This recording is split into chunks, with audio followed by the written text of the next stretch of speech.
মেসিরে ভালোবাসো মুসলমান। খবর আছে আর্জেন্টিনা কি করছে জানো? তোমার ফিলিস্তিনি ভাইদেরকে হত্যা করার জন্য আর্জেন্টিনা ঘোষণা দিছে। তোমার ফিলিস্তিনি ভাইদেরকে সন্ত্রাসী উপাধি দিছে। তোমার ফিলিস্তিনি মুক্তিযোদ্ধা ভাইদেরকে সন্ত্রাসী বলে ঘোষণা দিছে আর্জেন্টিনা। সেই আর্জেন্টিনাকে মুসলিম যুবক তুমি সমর্থন করো না? সেই আর্জেন্টিনার মেসিকে তুমি সমর্থন করো? নির্লজ্জ মুসলমান যুবক, তুমি আজকে ফিলিস্তিনি ফিলিস্তিনি বলে চিৎকার করে আহ আহ করো, আর সেই আর্জেন্টিনাকে তোমরা সমর্থন করো। একজন সে কাফের, তার বাবা কাফের, তার মা কাফের, তার 14 গোষ্ঠী কাফের, এমনকে তুমি ভালোবাসো। তাকে ভালোবাসা তার গেঞ্জি তার জার্সি তোমার গায়ে। লজ্জা করো না মুসলিম যুবক? তোমার লজ্জা করা উচিত ছিল। সেই মুসলিম যুবক তুমি তাদের জার্সি গায়ে দাও, তাদের গেঞ্জি তোমার পোশাকে। মনে রাখবা নবীজি বলছে আলমার ও মামান আহাব। তোমার নাম আব্দুল্লাহ হতে পারে, তোমার নাম আবু বকর হতে পারে, তোমার নাম উমর উসমান হতে পারে, তোমার নাম আলী, সবকিছু হইতে পারে। সাহাবীদের নামে তোমার নাম হইতে পারে, হাফিজি হুজুরের নামে তোমার নাম হইতে পারে, পীরজি হুজুরের নামে তোমার নাম হতে পারে, মুফতি আমিন সাহেবের নামে তোমার নাম হতে পারে।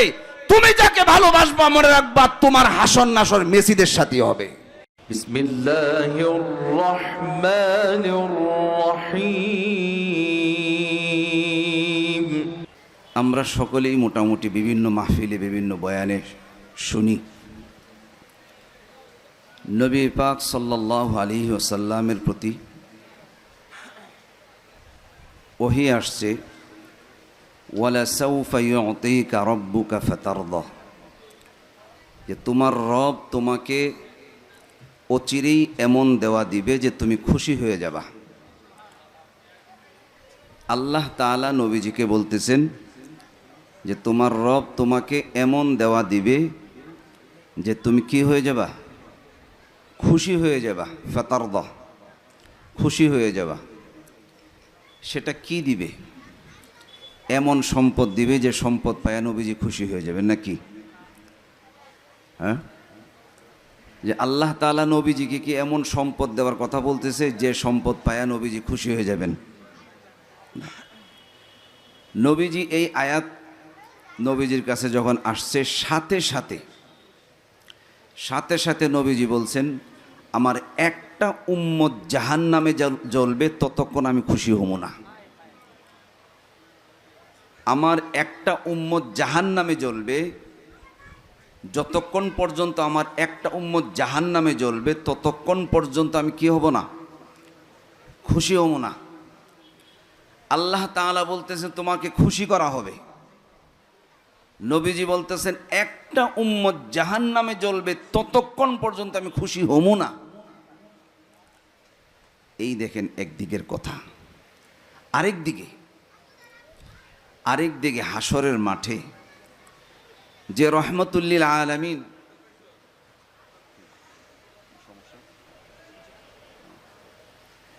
একদিকে যিনি নবীজি বলতেছেন আমার একটা উম্মত জাহান্নামে জ্বলবে আমি খুশি হব না, আল্লাহ তাআলা বলতেছে তোমাকে খুশি করা হবে।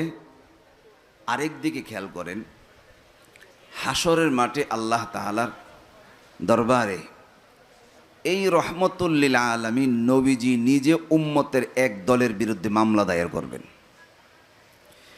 বিষয়টা কত ভয়াবহ একটু চিন্তা করেন। একদিকে নবীজির প্রতি খুশখবরই আসতেছে যে তোমাকে এমন দেওয়া হবে যে তুমি খুশি হয়ে যাবা।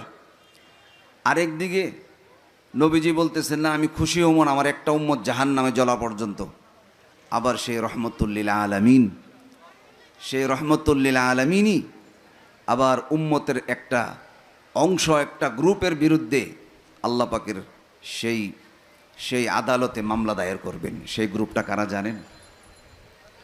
সেই গ্রুপটা তারা কারা? 19 নম্বর পারার প্রথম পৃষ্ঠাকে খুলে দেখবেন। وقال الرسول يا رب إن قوم اتخذوا هذا القرآن مهجورا। যারা কোরআনকে ছেড়ে দিবে, কোরআন শিখে নাই, কোরআনের উপর আমল করে নাই, কোরআন তেলাওয়াত করে নাই, নবীজি যে কোরআন রেখে গেছেন সে কোরআন শিখে নাই, এদের বিরুদ্ধে রহমতুল্লিল আলামিন নিজে আল্লাহ পাকের আদালতে সেদিন মামলা দায়ের করবেন। বিষয়টা কত ভয়াবহ একটু কল্পনা করেন তো, কি পরিমাণ ভয়াবহ। একটা উম্মত জাহান্নামে জ্বলবে, নবীজি সে সহ্য হয় না। একজন উম্মত জাহান্নামে জ্বলবে, নবীজি সেটা সহ্য হয় না। আর যারা কোরআনকে ছেড়ে দিবে, কোরআন তেলাওয়াত করবে না, কোরআন শিখবে না, তাদের বিরুদ্ধে সেই রহমতুল্লিল আলামিনই আল্লাহ পাকের দরবারে মামলা দায়ের করবে। বিচার চাই, এরা কেন কোরআন ছাড়লো, কেন এরা কোরআন শিখে নাই, আল্লাহ তোমার কাছে বিচার চাই। সেদিন কি অবস্থা হবে আমাদের, সেদিন কি অবস্থা হবে একটু কল্পনা করেন তো। আমরা তো বিভিন্ন মাহফিলে বয়ান শুনি, মুবাল্লিগ ভাইদের তালিমের হালকায়ও শুনি, বিভিন্ন লেখনীতেও পড়ি, কিন্তু এই এত কিছুর পরেও পরিবর্তন হয় না কেন? কয়জন আছে মাহফিলতে যাওয়ার পর আমরা কোরআনটা শেখা শুরু করি? কয়জন আছি আমরা? কেন কোরআনটা শেখা শুরু করি? কোরআনটা শিখি, শুদ্ধ করে শিখি।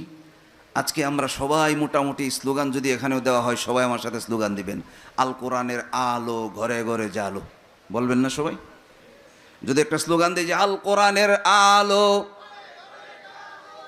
অন্তরে অন্তরে জালো, ঘরে ঘরে না, আগে অন্তরে অন্তরে জালো। আগে অন্তরে কোরআন নাই, নিজে কোরআন পড়তে পারে না, ঘরে ঘরে জালো। মরহুম আব্দুল্লাহ জাহাঙ্গীর রহমতুল্লাহ আলাইকে প্রশ্ন করা হয়েছিল, বড় একজন ভালো মানুষ, একজন শিক্ষিত মানুষ, একজন জানেস্তর মানুষ, আলেম মানুষ। ওনাকে প্রশ্ন করা হয়েছিল, স্যার কোরআনী শাসন কিভাবে কায়েম করা যায়, সেটার রূপরেখাটাকে একটু বলেন তো। মুসলমান, এত পরিমাণ মুসলমান আমরা, কিন্তু কোরআনী শাসন তো আমরা প্রতিষ্ঠা করতে পারতেছি না, সেটার রূপরেখাকে কিভাবে করা যায় একটু বলেন তো। আব্দুল্লাহ জাহাঙ্গীর রহমতুল্লাহ আলী কি জবটা দিয়েছিলেন শুনবেন? আব্দুল্লাহ জাহাঙ্গীর রহমতুল্লাহ আলী বলছিলেন, মিয়া তোমরা কাদেরকে নিয়ে কোরআনের সমাজ কায়েম করতে চাও? কাদেরকে দিয়ে তোমরা কোরআনের সমাজ কায়েম করতে চাও? যে সমাজের 95% মুসলমান, নামাজি মুসলমান, তারাও কোরআন পড়তে পারে না, তাদেরকে দিয়ে তুমি কোরআনের সমাজ কায়েম করতে চাও? যে সমাজের যারা নামাজ পড়ে, অন্যদের বাদ দিলাম, নিয়মিত নামাজে শরীক হয়, মুয়াজ্জিন হাইয়া আলাস সালাহ বললেন মসজিদে এসে ভিড় করে, এদের থেকেও শতকরা 95 জন কোরআনের তেলাওয়াত করতে পারে না। আর যারা তেলাওয়াত করতে পারে না, এদের 99% মানুষ অর্থ বুঝে না। কি বলা হইতেছে কোরআনে? আলহামদুলিল্লাহ রাব্বিল আলামিন কি অর্থ? আর রহমানির রহিম কি অর্থ? মালিক ইয়াউমিদ্দিন কি অর্থ? ইয়াকা না'বুদু ওয়া ইয়াকা নাস্তাঈন অর্থ কি? ইহদিনাস সিরাতাল মুস্তাকিম কি অর্থ? কিচ্ছু বুঝে না। আল্লাহু আকবার অর্থ কি? সুবহান রাব্বিয়াল আ'লা, সুবহান রাব্বিয়াল আযীম কি অর্থ? কিচ্ছু জানে না। কোরআনের একটা শব্দের অর্থ বুঝে না। এমন মানুষ দিয়া তুমি কোরআনী সমাজ প্রতিষ্ঠা করার আশা করো না মিয়া? এমন মানুষ দিয়ে কোরআনী সমাজ প্রতিষ্ঠা করার চেষ্টা করো? প্রথম কোরআনটা শিখতে হবে, বিশুদ্ধভাবে কোরআন শিখতে হবে। কোরআন যদি আপনি না শিখেন, কোরআনটা যদি তেলাওয়াত না করেন, বাদ দেন, আপনি নামাজ পড়তে পড়তে, নামাজ পড়তে পড়তে, মসজিদ মাদ্রাসা চালাইতে চালাইতে, নামাজ পড়তে পড়তে, সেজদা করতে করতে কপাল দাগ করে ফেলবেন, কিন্তু হাসরের মাঠে নবীজির মামলা থেকে আপনি বাঁচতে পারবেন না। আপনি যতই নামাজ পড়েন, যতই কিছু করেন, কোরআন বলতেছে আপনার বিরুদ্ধে নবীজি মামলা দায়ের করবে। কোরআন বলতেছে নবীজি আপনার বিরুদ্ধে মামলা দায়ের করবে। আপনি মসজিদে এত সুন্দর পরিচালনা করতেছেন, মাদ্রাসায় এত সুন্দর পরিচালনা করতেছেন, মাশাআল্লাহ খুব সুন্দর মাহফিলও করতেছেন, কিন্তু কোরআন শেখার কোনো আগ্রহ নাই। এই জন্য আমি বিশেষ করে এই মাহফিলে যারা ব্যবস্থাপনায় আছেন, আমি সকলের প্রতি হাত জোর করে, সকলের পায়ে হাত রেখে বলবো, আগামী মাহফিল আসার পূর্বেই এই মাহফিল কমিটি যারা আছেন, মাহফিল ইন্তেজাম যারা করেন, তাদের প্রতি অনুরোধ করব, আগামী মাহফিল আসার আগে প্রত্যেকেই যেন বিশুদ্ধভাবে কোরআনটা শেখেন। আমি সকলের প্রতি অনুরোধ করব। আর আপনারা যারা উপস্থিত আছেন, আপনাদের প্রতিও সেই অনুরোধ যে যে কোনো মূল্যে আজকে দেখেন কোরআন শেখা আমাদের জন্য একেবারেই সহজ, একেবারেই সহজ। আর এমন একটা ভূখণ্ডে আমরা বসবাস করি, আলহামদুলিল্লাহ, এখানে আপনি ইচ্ছা করলে আপনার দোকানে বসে তেলাওয়াত করতে পারবেন, কি পারেন না? আপনার মন চাইছে আপনার বাসায় তেলাওয়াত করবেন, আপনার মন চাইছে মসজিদে তেলাওয়াত করবেন। প্রতি মুড়ে মুড়ে, প্রত্যেক রাস্তার গোড়ায় গোড়ায় মাদ্রাসা, সেখানে আপনি কোরআন শিখবেন, মন চাইছে করতে পারেন। প্রতি মসজিদে তেলাওয়াত শিখবেন, শিখতে পারেন। আপনার দোকানে শিখবেন, মন চাইছে একজন হুজুর রেখে দিলাম, হুজুর প্রতিদিন আমার তেলাওয়াত শিখাইয়া যাবেন, কোরআনটা শিখাইয়া যাবেন, আসবে আপনার দোকানে প্রকাশ্যভাবে, একেবারে প্রকাশ্যভাবে কোরআন আপনাকে শিখাবে। এমন কোন মার সন্তান জন্মগ্রহণ করে নাই আপনাকে বাধা প্রদান করার মতো, ঠিক। কিন্তু এমনও জায়গা ছিল, এমনও জায়গা আছে যেখানে প্রকাশ্যভাবে কোরআন তেলাওয়াত করা তো দূরের কথা, কোরআনের চর্চা তো দূরের কথা, আরবি 29টি হরফ সেটিও পড়া নিষিদ্ধ, সেটিও পড়া নিষিদ্ধ। এমনও অঞ্চল আছে দুনিয়াতে, বেশি দূরে না, রাশিয়া, নাম শুনছেন তো আপনারা? নাম শুনেন নাই? রাশিয়া হানা কুয়েন তেলাওয়াত শুরুর সময় সুবহানাল্লাহ, ইনশাল্লাহ, আউযুবিল্লাহ, নাউযুবিল্লাহ না কইলেও সমস্যা নেই, একটু হানা এখন কুয়েন। রাশিয়ার নাম শুনছেন তো আপনারা? লালবাগের পরেই না, বুড়িগঙ্গা নদীর ওই সাইডে রাশিয়া, ঠিক না? হ্যাঁ, রাশিয়ার একটা অঞ্চলে তেলাওয়াত শেখা নিষিদ্ধ ছিল, কোরআন শেখা নিষিদ্ধ ছিল। কিছু তবলিগের সাথী অনুমতি নিয়ে সেই অঞ্চলে মুসলমানদের হালত দেখার জন্য গেছে। আমাদেরকে গল্পটা শোনাইছেন আব্দুল কুদ্দুস ফারুকি দামাত বরকাতুহুম, তার সেই গল্পটা আমি আপনাদেরকে বলতেছি। কিছু তবলিগের সাথী খুব দিনদার কিছু তবলিগের সাথী সেখানে গেছে মুসলমানদের অবস্থা দেখার জন্য। তো সেখানে যাওয়ার পর হঠাৎ করে দেখে একজন একেবারে 17-18 বছর বয়সের এক মেয়ে, গায়ে তেমন কাপড় চোপড় নাই, একেবারে বিশ্রী অবস্থা, তার দিকে তাকানো যায় না। হঠাৎ করে এসে সামনে এসে উপস্থিত, আয়সা জিজ্ঞাসা, আপনারা কি মুসলিম? হ্যাঁ আমরা মুসলিম। হ্যাঁ আমরা মুসলমান। মেয়েটি বলতেছে, মুসলমান ভাইয়েরা, দূর থেকে দেখছি, আমার সন্দেহ হয়েছে আপনারা মুসলমান, এই জন্য কাছে আসছি, মাইন্ড করেন না, আমিও মুসলমান। কিন্তু আমার যে অবস্থা আপনারা দেখতেছেন, আমার যে অবস্থা দেখতেছেন, এই অবস্থা দেখে আমার প্রতি খারাপ কোনো ধারণা করেন না, আমার প্রতি খারাপ কোনো ধারণা করেন না। আমরা যে সমাজে বসবাস করি, ইসলামী পোশাক আমরা ব্যবহার করতে পারি না। এই পোশাক বাদ দিয়ে যদি ধর্মীয় পোশাক যদি গ্রহণ করি, তাহলে এই সমাজ থেকে আমাদেরকে গুম করে ফেলবে, আমাদের লাশও আমাদের পরিবারের কাছে দেওয়া হবে না। আস্তে করে কানে কানে জিগাইতেছে, মুসলমান ভাইয়েরা, আপনাদের কাছে কি কোরআনের কোনো কপি আছে? কোরআনের কোনো কপি কোরআন আছে? সবার কাছে তো কোরআন নাই, ওই অঞ্চলে গেলে কোরআন না নিয়েও যাওয়া লাগবে, নিয়ম আছে। এক ডাক্তার সাহেব ছিলেন পাকিস্তানের, উনি কাপড় দিয়ে পেশায় গোপন করে ওনার ব্যাগে এক কপি কোরআন নিয়ে গেছে। আমির সাহেবের কানে কানে বলতেছে, আমির সাহেব যদি অনুমতি দেন, আমার ব্যাগের ভিতরে লুকানো একটা কোরআন শরীফ আছে, বের করতে পারি। আমির সাহেব ডান ডান তাকায়, আল্লাহ ভরসা, বের করো। কোরআনটা তার দিকে দেওয়া হলো, যে এই কোরআন। সকল তবলিগের সাথীরা মাথা নিচু করে নিচের দিকে, কারণ তার যে পোশাক, তার দিকে তাকানো যায় না, বিশ্রী অবস্থা, তাকানো যায় না। সকল সাথীরা নিচের দিকে।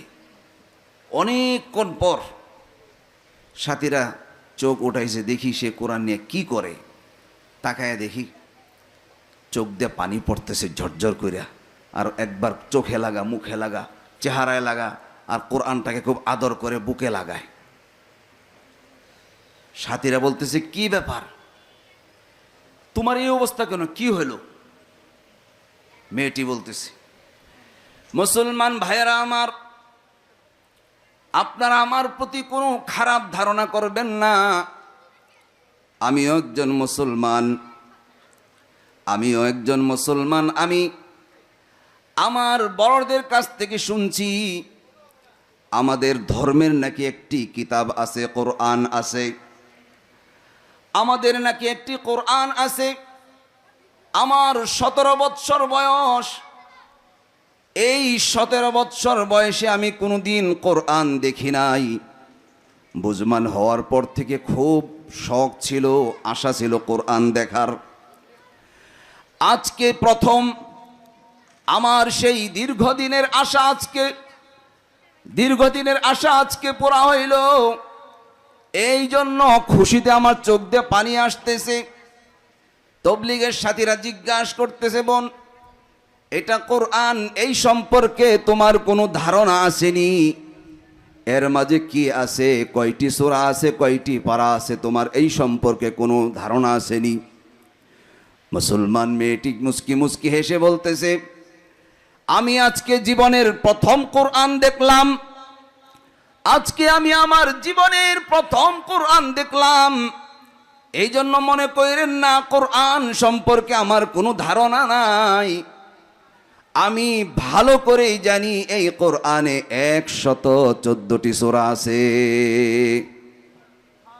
আজকে যদি জিগাইতাম এই কথাটা না বইলা, আপনাদেরকে যদি জিগাইতাম, ভাই বলেন তো কোরআনে কয়টা সূরা আছে, মনে হয় অর্ধেকেরও বেশি বলতে পারতো না। না, যদি জিজ্ঞাসা করা হয় কালমাটা কোন, তো এক মুসলমান দিয়ে কালমা করতেছে, লা ইলাহা ইল্লাল্লাহ মুহাম্মদ ইয়া রাসূল আল্লাহ, এটা নাকি কালমা। লা ইলাহা ইল্লাল্লাহ মুহাম্মদ ইয়া রাসূল আল্লাহ, এটা কি কালমা নি? মুহাম্মদ ইয়া রাসূল আল্লাহ, হ্যাঁ, মুহাম্মদ ইয়া লা ইলাহা ইল্লাল্লাহ মুহাম্মদ ইয়া রাসূল আল্লাহ, এটা নাকি কালমা মুসলমান। যদি জিজ্ঞাসা করা হয় মুসলমান কারে কয়, কারে কয়, কোরআনে কয়টা সূরা আছে কি জানি, 70টা না 80টা জানি আছে, জানি না। কয়টা পারা আছে কি জানি, 200-250 পারা থাকতে পারে, 200-250 পারা থাকতে পারে। মুসলমানের খলিফা কয়জন কৌদিহি কি জানি, 4 জন মনে। কেডা কেডা কৌদি শুনছি, নুরে আলম সিদ্দিকী, কাদের সিদ্দিকী, এরা বুধ হয়ে পারে বুধ। খলিফা কয়জন? যদি বলা হয় একটু মেসির পরিচয়টা দেও তো দেখি। কার পরিচয়? হ মেসিরেও চিনি, তার বাপেরেও চিনি, মারেও চিনি, ও হারামজাদা এইটাও জানি, তার মার বিয়া ছাড়াও জন্ম হয়েছে এইটাও জানি, তার 14 গোষ্ঠী জানি, সকালে কি খা বিকালে কি খা সেইটাও জানি, ও যে ওর মার বিয়ার আগে হইছে সেইটাও জানি, 14 গোষ্ঠী জানি ওরে আমি, 14 গোষ্ঠী জানি। যে আরেকটা আছে কি জানি, মরাডোনা না কি জানি, মরাডোনা না কি জানি, হ্যাঁ একটা কিছু ডোনা মোনা হইব আর কি। ওর 14 গোষ্ঠীর পরিচয় আমার জানা আছে। 14 গোষ্ঠী, নেইমার একটা 14 গোষ্ঠী, এইমার নেইমার যা 14 গোষ্ঠী জানি। সকালে কি খা, কয় টাকা উপার্জন করে, কি দেমা খায় খা, ওইটা সহ জানি। ওর দাদির নাম কি, নানির নাম কি, এটা সহ জানি। ওর দাদি কোন বাড়ি যায় আড্ডা মারতো, ওইটা সহ আমার জানা আছে। আর মুসলিম যুবকরা কি একেবারে খুব আগ্রহ নিয়ে মেসি মেসি। নবীজির হাদিস শুনবেন, হ্যাঁ, এক সাহাবী বলছে, হুজুর কেমত কবে হুজুর, কেমত কেমত কেমত, এই যে খালি কেমতের কথা কোন, কবে হইব? নবীজি কেমত কইবে হইব, তুমি কেমত প্রস্তুতি কি নিছো? হুজুর প্রস্তুতি মস্তুতি তো কি, তো প্রস্তুতি মস্তুতি কিচ্ছু নাই। হ্যাঁ, মানে ভাবটা এমন যে ও কেমতের ঠেকায় এলাইব মনে একটা ভাব। এই জন্য নবীজি জিজ্ঞাইতেছে কেমতের প্রস্তুতি কি নিছো, যে কেমত হইলে তোমার উপর যেন আসমান টাসমান ভাঙ্গা ভাঙ্গা না পড়ে, প্রস্তুতি কি নিছো?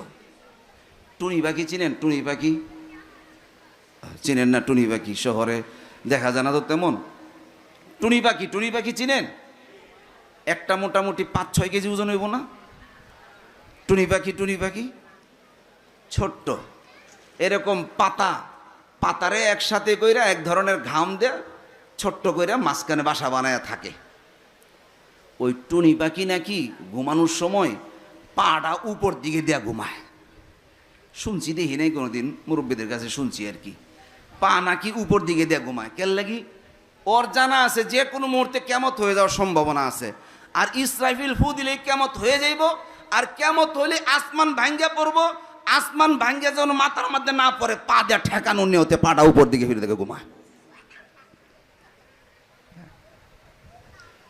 তো সাহাবীর প্রশ্নটাও জানি কেমন এই ধরনের, যে একটু প্রতিরোধ কেমনে মোকাবেলা করা যায় কেমতের, কেমনে হুজুর কেমতটা কবে, খালি তারিখটা কোন, খালি তারিখটা কোন হুজুর, তারিখটা কোন। তো কেমতের প্রস্তুতি কি নিছো? হুজুর প্রস্তুতি আর কিনবো, কোনো প্রস্তুতি নাই, কিচ্ছু নাই হুজুর, এতটুক আছে আপনাকে ভালোবাসি, আল্লাহকে ভালোবাসি, রাসূলকে ভালোবাসি, এটুক আছে, আর কিচ্ছু না, আর কোনো প্রস্তুতি আমার নাই। নবীজি বলে তা চিন্তা করো না, যাও, কেমত যখনই হোক, 2 দিন আগে হোক পরে হোক, যখনই হোক, তুমি যাকে ভালোবাসো কেমতের সাথে ওর সাথেই থাকবা। সুবহানাল্লাহ। মেসিরে ভালোবাসো মুসলমান। খবর আছে আর্জেন্টিনা কি করছে জানো? তোমার ফিলিস্তিনি ভাইদেরকে হত্যা করার জন্য আর্জেন্টিনা ঘোষণা দিছে। তোমার ফিলিস্তিনি ভাইদেরকে সন্ত্রাসী উপাধি দিছে। তোমার ফিলিস্তিনি মুক্তিযোদ্ধা ভাইদেরকে সন্ত্রাসী বলে ঘোষণা দিছে আর্জেন্টিনা। সেই আর্জেন্টিনাকে মুসলিম যুবক তুমি সমর্থন করো না? সেই আর্জেন্টিনার মেসিকে তুমি সমর্থন করো? নির্লজ্জ মুসলমান যুবক, তুমি আজকে ফিলিস্তিনি বলে চিৎকার করে আহ আহ করো, আর সেই আর্জেন্টিনাকে তোমরা সমর্থন করো। একজন সে কাফের, তার বাবা কাফের, তার মা কাফের, তার 14 গোষ্ঠী কাফের, এমনকে তুমি ভালোবাসো। তাকে ভালোবাসা তার গেঞ্জি, তার জার্সি তোমার গায়ে, লজ্জা করে না মুসলিম যুবক? তোমার লজ্জা করা উচিত ছিল। সেই মুসলিম যুবক তুমি তাদের জার্সি গায়ে দাও, তাদের গেঞ্জি তোমার পোশাকে। মনে রাখবা নবীজি বলছে আলমার ও মামান আহাব। তোমার নাম আব্দুল্লাহ হতে পারে, তোমার নাম আবু বকর হতে পারে, তোমার নাম ওমর উসমান হতে পারে, তোমার নাম আলী, সবকিছু হইতে পারে, সাহাবীদের নামে তোমার নাম হইতে পারে, হাফিজি হুজুরের নামে তোমার নাম হইতে পারে, পীরজি হুজুরের নামে তোমার নাম হতে পারে, মুফতি আমিনী সাহেবের নামে তোমার নাম হতে পারে। তুমি যাকে ভালোবাসবা মনে রাখবা তোমার হাসর নাসর মেসিদের সাথে হবে। মুসলমান ভাইরা আমার, মুসলিম সেই মেয়ে, যুবতী মেয়েটি বলতেছে, আমি জীবনের প্রথম কোরআনকে দেখলাম, এই জন্য মনে কইরেন না আমি কোরআন সম্পর্কে আমি কিছু জানি না। আমার ভালো করে জানা আছে, কোরআনে সূরা আছে 100 কতটি? সবাই বলেন কয়টি? 114টি। কোরআনে সূরা আছে কয়টি? তবলিগের সাথীরা আশ্চর্য ব্যাপারটা কি, জীবনেও কোনোদিন কোরআন দেখে নাই, জীবনের ফার্স্ট কোরআন দেখলো, এই প্রথম আজকে কোরআন দেখলো, কোনোদিন কোরআন দেখে নাই। আর সে কিনা বলতেছে কোরআনে 114টি সূরা আছে, ভালো করেই জানি, আশ্চর্য কথা। দ্বিতীয় প্রশ্ন করল, তাহলে বোন আমাদের আরো প্রশ্ন আছে, কি বলেন? এই 114টি সূরার কোন একটি সূরা অথবা কোন আয়াত, 2-1টি আয়াত কি তোমার মুখস্থ আসেনি, বলতে পারোনি? সেই মুসলিম যুবতীটি মুস্কি মুস্কি হেসে বলতেছে, আজকে প্রথম কোরআনকে দেখলাম, এই জন্য মনে করতেছেন আমি কিছুই জানি না। আলহামদুলিল্লাহ, এই 114টি সূরার 28টি সূরা আমার মুখস্থ আছে। আল্লাহু আকবার। যে সমাজে সব জায়গায় কোরআন তেলাওয়াতের শিখার সুযোগ, সেই সমাজে মুসলমান 28টি সূরা জিজ্ঞাসা করলেও পারবে না। যদি জিজ্ঞাসা করে 28টি সূরা কার কার মুখস্থ আছে, হাত ওঠান, উঠবে না। মাদ্রাসার ছাত্র আর কিছু হয়তো বিশেষ কিছু ভাইদের উঠতে পারে, আলেম ওলামা তো আছেই, ওনারা ছাড়া বেশি হাত উঠবে না। 28টি সূরা আমার মুখস্থ আছে। আশ্চর্য কথা, কি ব্যাপার, জীবনে কোনোদিন কোরআন দেখো নাই, আজকে প্রথম কোরআন দেখলা। 28টি সূরা কেমনে মুখস্থ করলা সেটা বলো। বড় আশ্চর্যের ঘটনা, যে জিনিস কোনোদিন দেখো নাই ওই জিনিসের 28টি সূরা তোমার মুখস্থ কিভাবে বলো। মেয়েটি বলতেছে, আমাদের বাড়ির সামনে, বাড়ির আঙ্গিনায়, বাড়ির সামনে খালি জায়গায় আমরা বড় করে চাদর বিছাই। চাদর বিছিয়ে মা বোনেরা, মারা, ঘরের মুরব্বী যারা আছে, মা, চাচি, দাদিরা, তারাও আমাদের সাথে গোল হয়ে বসে। দাবা খেলার গুটি নিয়ে বসি, লুড্ডু খেলার গুটি নিয়ে বসি, সেগুলো খেলার অভিনয় করি। আমরা লুড্ডু খেলি না, দাবা খেলি না। সরকারি লোক যেন দেখে বলতে পারে এরা দাবা খেলতেছে, লুড্ডু খেলতেছে, তাদের চেয়ে সেই চোখ ফাঁকি দিয়া আমরা সেখানে মুখস্থ আল্লাহর কোরআন শিখি।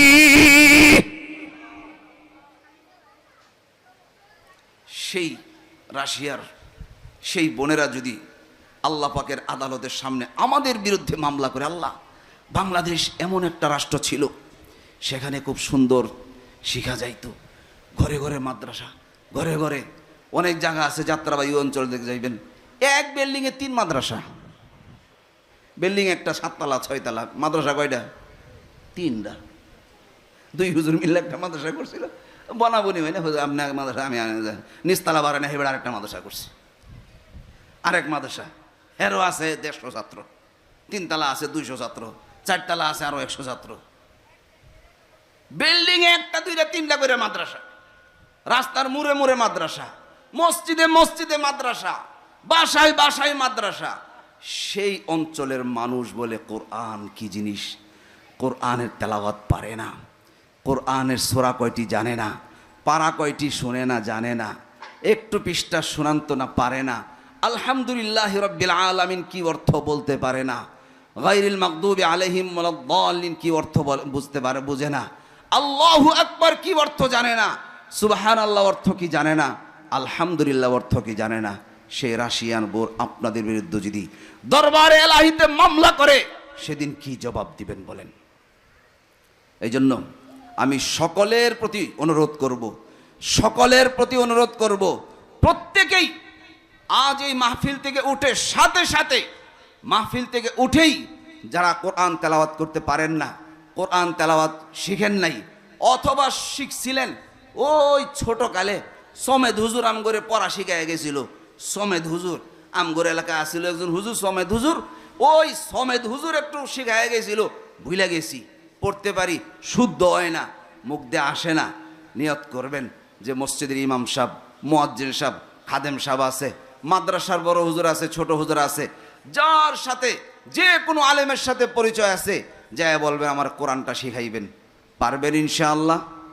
সবাই পারবেন ইনশাআল্লাহ? আল্লাহ তাআলা তৌফিক দান করুক।